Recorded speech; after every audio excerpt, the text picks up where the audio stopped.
Africa, Antarctica, Australia, etc., etc. The weather for today will be sunny and bright. The birds will be chirping. The flowers are blooming, and by and large, the people of the metropolis, Metrocom and Metro 8 will be wearing a smile as they were going to start a brand new day. After we got the impression, looming leaves the Philippine area of responsibility. Heading towards.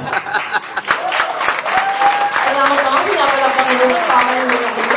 Hindi naman hindi ko itutuloy ko yun. The temperature in different parts of the Philippine Archipelago, Manila 21 Celsius, Makati 22 Celsius, Marikina, we Celsius.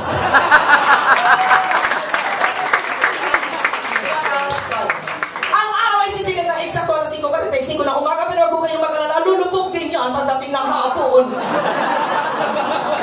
Naintindihan mo? Tagalog ba? Ito taga-tay-tay? Anyway, bago ko gawin yung meldita for Alex Cortez, gagawin ko muna yung Miss Margarita's Way. Okay, yung Miss Margarita's Way, 1983, katatapos ko pa lang na Amanda Pineda. Tumawag si, ako, ano ba yan? Sani Tanchanko. At sinabi, meron kaming play para sa'yo, ganyan-ganyan maganda. And all. So, tapos nung nabasa ko yung play, namangha ako. Kasi parang, hala, ano ba to? Parang mahirap na hindi siya structured eh. No? So, it's a story of a deranged school teacher that weaves in and out of sanity to insanity. So, isang breath, matino, isang breath, hindi matino, baliw, ganyan. So, bago ko magbigay ng ibang linyang naaalala ko, nung nagre-rehearse ako, alala ko pa.